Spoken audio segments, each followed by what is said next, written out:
Hey guys, Ite Sammy here. How's everyone doing? I hope everyone is doing really well. Welcome to my channel. To all my new subscribers, thank you so much for joining me here. King of Gangnam Sammy in the house. What are we going to talk about today? Let me just turn this down a little bit. We're going to talk about my retirement plans. I got a huge update and I just want to share it with everyone. A lot of my friends here know what's going on. Those of you who have been following my channel know what's going on, know what I'm up about. What I'm going to talk about today is what I've decided to do. So I have a lot of new followers, new subscribers. Thank you so much. I really appreciate you guys joining me on this adventure. I've been in Korea for 13 years, coming up on 12 and a half years. And I'm about to end that journey in March of next year, 4 months away. So what am I going to do? Well, most of you know I was a teacher. I worked as a consultant. I ran a nightclub. I've done a whole bunch of stuff here in Korea. I've been very lucky, really lucky in the jobs I've had. I'm a permanent resident. I was very lucky to get that. I can do whatever job I want. And I've made really good money.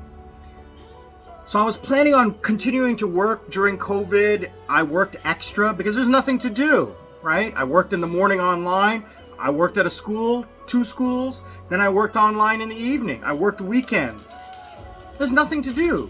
And I saved so much money by not going out. But now I'm thinking, like, can I keep doing that? Because I was getting really tired. You know, I'm burning out. And it's been 18 months of me doing this. So with COVID ending, I was approached by my not my former employer, but a lot of you know that I have a friend who I've known for 12 years. She owns a company that I used to work for, that I was a teacher in, but because of COVID, they had to pivot. So I didn't want to continue doing that because the money wasn't there. And they can get teachers a lot cheaper than what they were paying me. So I continue to do the HR for them, which I'm still doing today. So what we decided to do is, now that the company's expanding, we are going to revisit a project that we touched on a couple of years ago, outsourcing. And because of COVID, I've learned a lot about outsourcing. My YouTube channel manager is outsourced, and I get a great work from this person. She is amazing. Works so hard. Thank you so much. I'm not gonna reveal your name or anything like that, but you know who you are, and you're watching this video. I hope you watch my videos. But she does such great work. You can see the thumbnails that she does, and all my new viewers are because of the work that she's doing in the background with the search engine optimization and getting all of that done. So anyway, my company is an education company that does early childhood education, introduction to English in a fun way with moms and kids, 2, 3, and 4-year-olds at these culture centers at the shopping malls. They have these community rooms and community programs, really big and fun with parents. They want to take their kids out on a Saturday or a Sunday or whatever and have some fun. And this is the thing that we do. The teachers are fun and exciting, and high energy, etc., blah blah blah, and they do a song and a craft and a story and an activity and a song, and that's it, 40 minutes. So those crafts have to be manufactured, sourced and manufactured. It takes a lot of labor. Labor's expensive, except in Sri Lanka. I am a Sri Lankan citizen. I'm a dual citizen. Canadian citizen, Sri Lankan citizen, Korean permanent resident. So, approached my boss, talked about freelancing. So we're freelancing the content creation. I'm doing the HR. The HR all done remotely. One of my HR managers is in the East Coast of the United States, doing this online, Zoom and everything like that. Now, obviously, the face-to-face meetings happen at our office in Seoul. And I have resigned one of my jobs, the afternoon job, which ends at the end of this month. In December, I will start going to the office, to our office, after 3 o'clock. So that's when I'm going to be able to do more HR stuff. and learn about the manufacturing of the products that we sell or use in the classroom. So we're going to now move that manufacturing to Sri Lanka, where the minimum wage is about 40 cents an hour, 400 won an hour. We ran a test last week. I shipped a bunch of material to my mom. She hired 2 girls to come and do the work. They finished 300 packages. So enough material for 300 students. They cut it, laminated it, cut it, packaged it, all ready to go. Okay? They did 300 of these in 2.5 days. 1/2 of the day was training, figuring out how to do it. And the total labor cost was about $15 for those 2.5 days, including lunch. $15.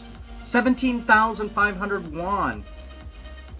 That's unheard of. Now there is shipping, but the shipping is the same as if we printed it in Sri Lanka. So we got to figure out like time and everything like that. So that's what I'm doing. I'm going to go over there and I'm going to run this operation. I'm going to run the HR. I'm going to run the content creation outsourcing project. So I'm doing a whole bunch of things over there. Now, obviously, I'm going to get paid for it. Not as much as I would be making here, but the cost of living in Sri Lanka is 70% less than it is here in Korea. I can have a house, a maid, food, entertainment, internet, utilities, all for less than $400 a month. A house on the beach. Come on. Okay, all my family's there. My parents are there. You know, I got the whole infrastructure, family and friends helping me out. So I got my pension coming up. You know, I will be 53 years old in 2 months. So 2 more years, I'll get my pension, Canadian and Korean put together. So I'll come back to Korea in the summertime to renew my visa and, you know, whatever, visit friends and stuff. I'll travel 2 or 3 months of the year in late winter and late fall, like Philippines, Thailand, Malaysia, Singapore, you know, Southeast Asia, the places I like to go to. So I'll do that. So my cost of living is nothing, and the money I earn goes into savings, which was the plan that I had in the past, was to take advantage of Sri Lanka's high interest rate, which is 8%, okay, on term deposits, and live off the interest. But now that this is happening, this is just going to be a continuing project. It's going to get bigger and bigger and bigger, and we can actually, there's ideas where we can actually probably sell this to other companies, where we will outsource their manufacturing. This could actually become something. So, you know, still in its infancy, but I'm leaving. I'm done. I've already made the decision. I've already quit one job. I'm resigning other jobs, the online jobs. Those will be done in December. I'll restart them once I'm in Sri Lanka. Now you have to remember, Sri Lanka is 3.5 hours difference than Korea. So morning jobs I probably won't do, because it'll be 3 o'clock in the morning when it's 7, 8 a.m. here, or 2 o'clock in the morning. I will take afternoon and evening jobs, because that'll be perfect. You know, it'll be afternoon in Sri Lanka. I just got to figure out, can I do it? Is the internet good enough in Sri Lanka? You know, what is the situation and all that? So my apartment, I still have, when I leave, I'll still have April and May, 2 or 3 months, no, March, April, and May left on my lease. And I have a friend who's coming back to Korea next week who's going to take over my lease. He's going to stay with friends until March. I may actually leave earlier and move into a hotel or something like that, just to, you know, help him out or whatever, closer to my office, because I'll be working from there. I'm going to figure it out. But all of my furniture, all of my electronics, they're kind of old. They're like 4 or 5 years old. My TV and monitors and stuff are over 5 years old. They're 10 years old. I can't sell them. I can't give them away. So he's just going to move in and take over everything. I don't have to get rid of it. If I was leaving Korea, I would have to junk all of this. I'd have to pay someone to take it out. He's keeping it. I mean, it is older, but he doesn't care. He's moving in full turnkey. The only thing he's got to do is bring his clothes, pillows, towels, bed sheets, and everything. I have all these new bed sheets I never used because when I had my old place, it was an Airbnb I was using it. So I had all these new sheets and stuff. I'm going to give him the computer. Obviously, I'm going to take out the hard drives and stuff because those are mine. I might buy a new gaming laptop. I might actually buy a motherboard, a GPU, and RAM, and then take those to Sri Lanka and then buy a power unit and case and build the computer in Sri Lanka. Or buy a laptop here. I gotta see what the pricing is and talk to my computer guys. Other than that, I really got nothing to take with me. My summer clothes, I'm gonna take like a couple of things and buy all new stuff over there. It's cheap over there. They manufacture, it's a fabric textile country, right? All of the high-end clothing companies have their factories there, so I can buy like cheap stuff there very easily. I always used to overpack when I went to Sri Lanka. I ended up wearing 2 pairs of swimsuits and a pair of shorts and t-shirts and flip-flops. All the socks and undershirts, like the undershirts and stuff I brought, I never wore. It's too damn hot. Never wear shoes, never wear socks.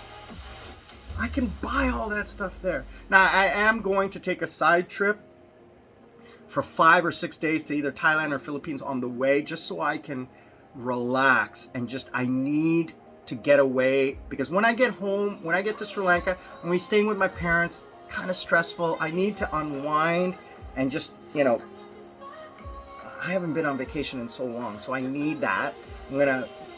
I'm thinking of booking an island in the southern part of Thailand and just sleep for 5 days. So that's another thing I'll do. So I need to take some clothes with me, some summer clothes. So I usually fly business class or first class. So I'll be having 30 or 40 kilos. I'm only probably going to take 10 or 20 because I'm not going to take anything. Toothpaste, all of that stuff, I'm going to buy there. I'm not going to need anything.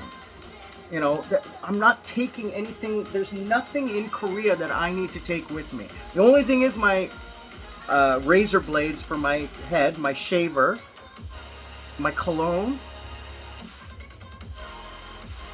my glasses,